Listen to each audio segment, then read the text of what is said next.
reino de ponta cabeça. É um reino em completa oposição aos valores dos reinos deste mundo.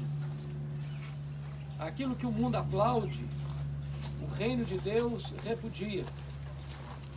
Aquilo que o mundo repudia, o reino de Deus enaltece. E Jesus começa esse sermão dizendo: bem-aventurados os humildes de espírito, porque deles é o reino dos céus. Bem-aventurados os que choram, porque serão consolados. Bem-aventurados os mansos, porque herdarão a terra. Bem-aventurados os que têm fome e sede de justiça, porque serão fartos. Bem-aventurados os misericordiosos, porque alcançarão misericórdia. Bem-aventurados os limpos e puros de coração, porque verão a Deus. Bem-aventurados os misericordiosos, ou os pacificadores, porque eles serão chamados filhos de Deus. Bem-aventurados os perseguidos por causa da justiça, porque deles é o reino dos céus. Bem-aventurados sois quando vos perseguirem e vos injuriarem e por minha causa mentirem, dizendo todo mal contra vós. Regozijai-vos e exultai, porque é grande o vosso galardão nos céus, pois assim perseguiram também os profetas que viveram antes de vós. Notem vocês que Jesus começa com uma bem-aventurança: bem-aventurados os humildes de espírito. Na língua grega, essa palavra humilde não é bem a palavra que traduz para o nosso português a palavra certa. Porque a palavra que aparece aqui, pitokos, no grego, é pobre. E havia duas palavras para pobres no grego. A palavra pobre para alguém que só tinha o básico e só o essencial para sobreviver, e o mendigo, que não tinha nada, nem mesmo o básico para sobreviver. A palavra que Jesus usa aqui é a palavra pitokos, que é um mendigo, carente, totalmente carente, que não tem nem sequer o básico. É claro que Jesus não está falando aqui de pobreza material.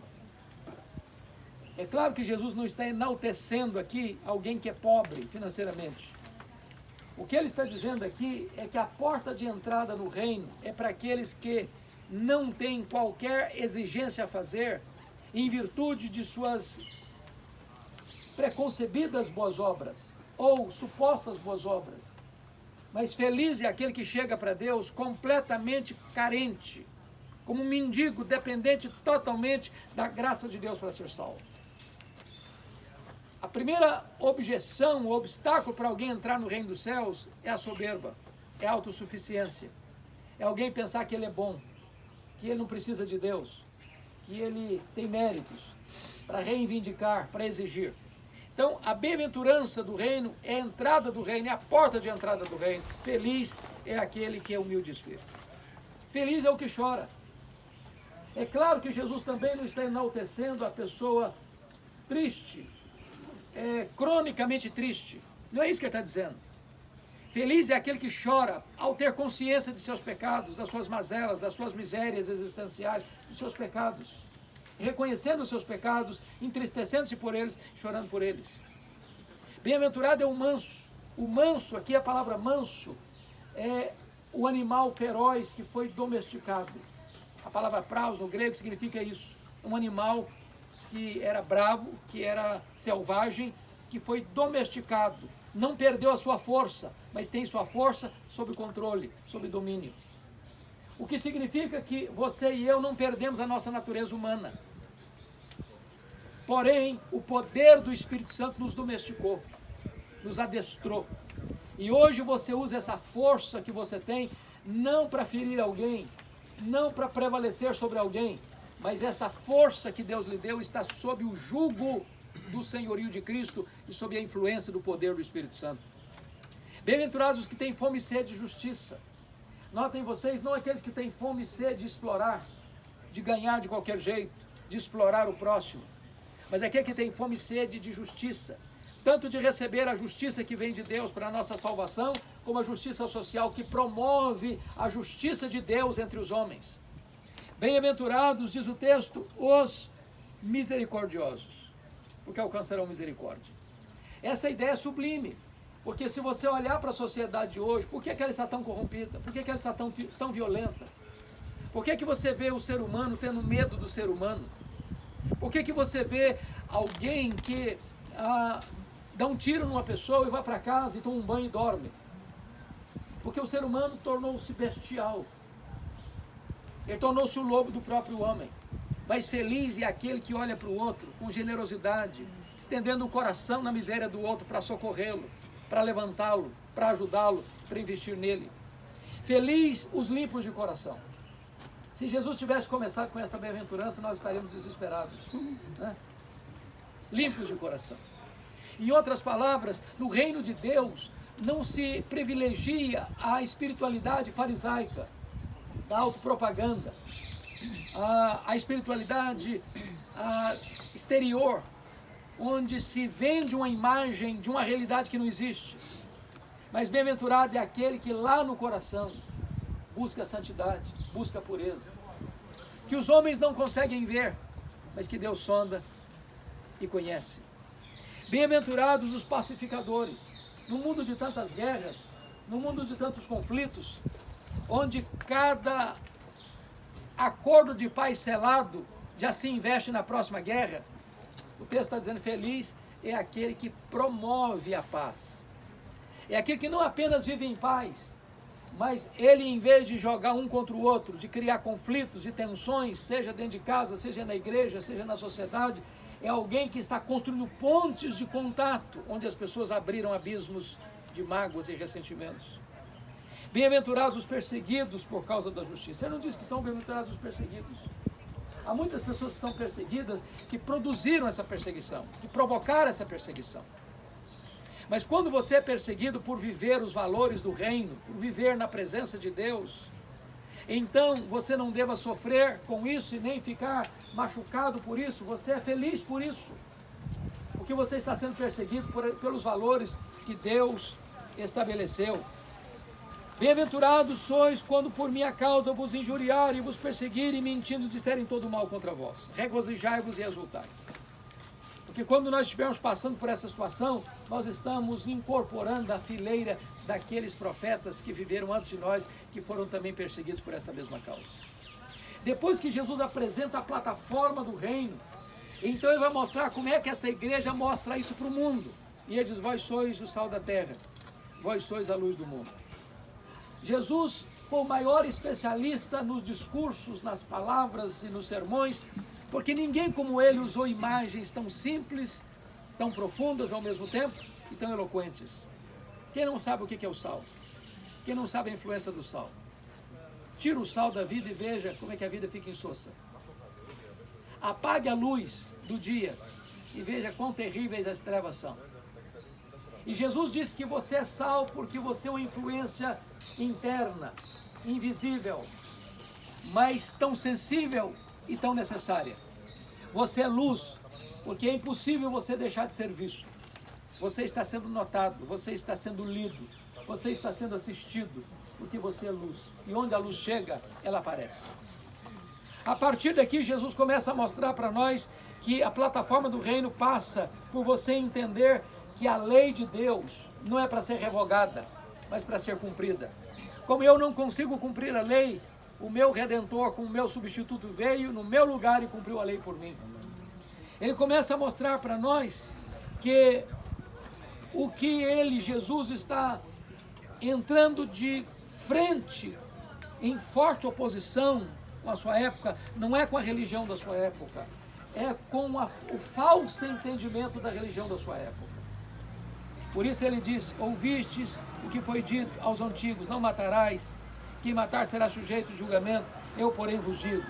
E esse eu porém vos digo, não é que ele está se opondo à lei mosaica, não é.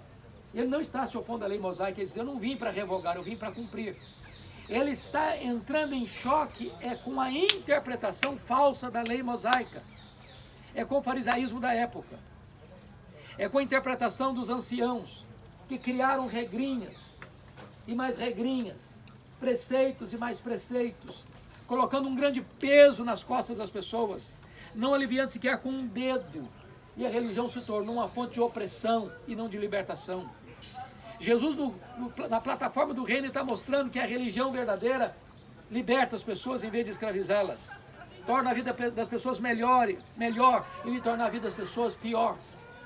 E ele avança nesse discurso para dizer o seguinte, que o reino de Deus, ele exerce uma espiritualidade agora sadia. E ele vai mencionar a questão das esmolas, a questão da oração e a questão do jejum. 3 coisas fundamentais para o judeu, que marcavam a espiritualidade do judeu. Mas notem vocês, tanto dar esmola, quanto orar, quanto jejuar, pode se tornar uma prática farisaica. Eu posso dar esmolas para tocar trombeta. Olha como é que eu sou generoso. Eu posso orar para me parecer muito espiritual diante dos outros. Eu posso jejuar e desfigurar o rosto, dizendo, olha como espiritual eu sou. E nós temos que correr para longe desta ideia de nós fazermos propaganda da nossa própria espiritualidade. O que importa é que Deus nos veja. Não importa se num quarto trancado ou se num local público. O que importa é que Deus conhece o seu coração e Deus conhece as suas motivações. E Jesus conclui esse sermão do monte mostrando que você tem o dever de não julgar e você tem o dever de julgar. O que Jesus proíbe nesse sermão não é o julgamento. Ele começa dizendo assim no capítulo 7, versículo 1, não julgueis para que não sejais julgados. Mas ele diz no versículo 15, acautelai-vos dos falsos profetas. Como é que você pode se acautelar dos falsos profetas se você não vai fazer um juízo? Ele não proíbe você fazer juízo. Ao você ouvir uma mensagem, você precisa exercer um juízo. Você precisa julgar essa mensagem. Está certo? Ou está errado? Tem base na Bíblia ou não tem base na Bíblia? É a verdade ou não é a verdade? O que Jesus está proibindo é esse julgamento temerário. É de você ser o juiz do seu irmão. É de você julgar as motivações do seu irmão. É de você achar que você é o controlador do seu irmão. É de você se colocar num pedestal, se achar melhor que o seu irmão e diminuir o seu irmão no seu julgamento. Esse julgamento Jesus proíbe. E alguém já disse com muita propriedade que a maneira mais vil de você se exaltar é criticar o seu irmão. E quando você critica o seu irmão, automaticamente você está se colocando superior a ele, melhor do que ele, e achando que você é mais piedoso, mais santo, mais virtuoso do que ele. Então cuidado com esse tipo de julgamento. Porém, Jesus está mostrando para nós que nós temos o dever e a necessidade de termos percepção espiritual para julgarmos o que ouvirmos, para não sermos iludidos com os falsos profetas. Como é que você conhece um falso profeta? De 2 maneiras. Primeiro, por aquilo que ele prega. Segundo, pela maneira que ele vive. A teologia dele não é boa e a ética dele não serve. E você só pode discernir isso se você conhece a Escritura. Por isso, um dos pontos mais importantes para mim desta viagem é se essa viagem vai despertar no seu coração amor pela palavra de Deus. Desejo de conhecer um pouco mais a palavra de Deus.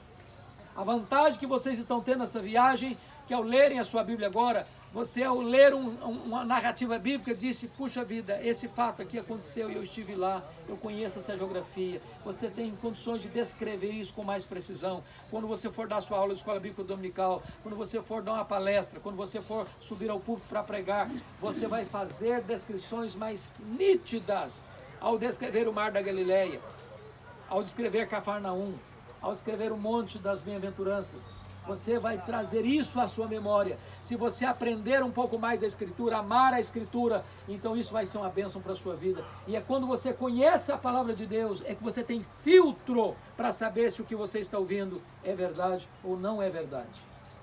Nós não podemos ser inocentes úteis nas mãos dos camelôs da fé. Nós não podemos ser inocentes úteis nas mãos dos espertalhões da fé. Para que isso aconteça, você precisa ter critério, crivo para julgar. Não esse julgamento temerário, mas julgar o que você ouve e saber se o que você está ouvindo está fundamentado nas Escrituras Sagradas. Quando Jesus termina esse discurso, ele usa mais uma vez uma gloriosa ilustração. E ele vai dizer o seguinte, olha, é como um homem prudente, que ao ouvir e colocar em prática o que ouviu, é do mesmo jeito que um homem vai construir uma casa e resolve construí-la sobre a pedra. Um homem insensato é o que ouve, mas não coloca em prática. Ele sabe, mas não vive. E esse homem é comparado com aquele que vai construir uma casa e a constrói sobre areia. E você olha essa casa como uma testemunha e você diz, está tudo igual. E é verdade. O mesmo telhado, as mesmas paredes, a mesma aparência. Só que há uma diferença brutal entre essas duas casas. É aquilo que você não vê. É o que está por baixo. É o fundamento. Sobre ambas as casas acontecem as mesmas coisas. Cai a mesma chuva no telhado, bate o mesmo vento na parede, bate o mesmo rio no alicerce. Uma casa fica em pé, a outra casa cai. Em outras palavras, irmãos, o que diferencia um cristão de um não cristão não são as circunstâncias da vida. Não são. Sobre o cristão e o não cristão acontecem as mesmas coisas. Porém, um fica de pé, o outro entra em colapso. Por quê? Porque um apenas sabia, mas não praticava. O outro, ao saber, colocou em prática. Um tinha uma religião apenas nominal, o outro de fato era convertido. Um tinha o nome apenas no rol de membros da igreja, o outro tinha o nome no livro da vida. Um tinha recebido apenas o batismo com água ou na água, o outro recebeu o batismo com o Espírito Santo. Um era de fato membro de uma igreja visível, apenas o outro era também membro da igreja invisível. Então é hora de cada um de nós aqui fazer uma avaliação para saber se esses valores do reino de Deus estão esculpidos nas tábuas do nosso coração. Que Deus nos ajude, que Deus nos abençoe. Vamos ficar em pé e vamos orar.